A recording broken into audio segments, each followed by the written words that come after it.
What is I'm for one Bush. secret that you've always wanted to tell about your experience at the Bush White House? Secrets. Taco Thursdays?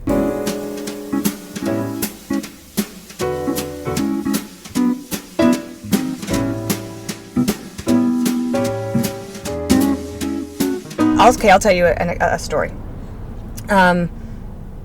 One of the things I talk about that's very important in politics and in leadership, that not just in government, in business, should be talked about more, is the power of forgiveness. And there was a period where somebody wrote a book that was very negative about the president. It was had been a friend of mine, a close friend of mine, and I was devastated about this book. We're talking about Scott McClellan, right? We are. Right. Steve Hadley, who I used to have a meeting with every morning at 6:30, heard that I wasn't coming to the meeting that day because I was upset about the book, because I was thinking about how I had to brief that day and answer questions about it. And I get a knock on my door at about 6:30 in the morning, and it's Steve Hadley, who comes in, hands clasped, and he said, may I have a few minutes? I said, sure, of course. And he says, look, I have worked for 3 presidents, Reagan, 41, and 43. And they never know who it's going to be. But it will always be somebody that will write a book. It'll feel like a betrayal, and presidents can't worry about it. They just have to do the best job and let history decide the rest. So I said, okay, thank you very much, and move on. And about 3 minutes later, my phone rings, and it pops up, says Oval Office. Now it's 6:40 in the morning.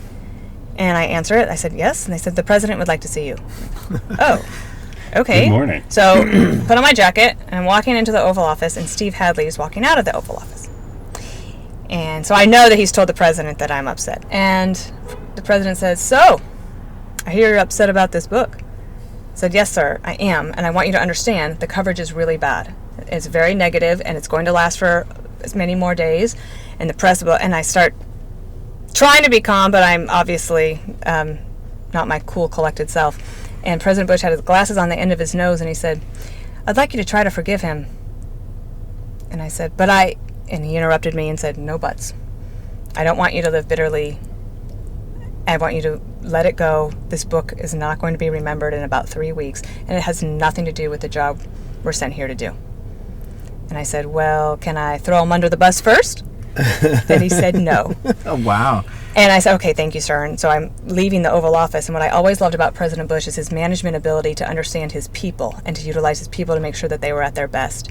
And he understood me better than I knew myself at the time, because as I'm walking out, he says, hey, by the way, I don't think you'd ever do this to me.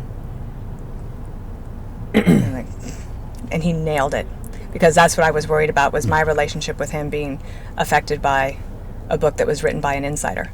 That must have been sort of an special betrayal. I mean, you've got this club of ex-press secretaries, Mike McCurry and others, and you're all kind of, you've shared the same experiences. You guys still communicate and whatnot. Mm-hmm. I mean, is he kicked out of the club? I mean, has any press secretary ever written a book like that before? Some of the biggest defenders of President Bush during that time were people like James Carville. Because there is a special bond that you get to have at the White House. And I have learned that you're never going to replicate it. It's never going to be the same. So I had the best job of my life with the best team of my life. And now I can utilize all of that and go and have fun every day, mixing it up and talking about all sorts of different things with these guys. But I think if I looked back on the White House and said what was the most important personal lesson I learned of the White House, was it's the ability to forgive, and how freeing that is, so that you can actually do your job.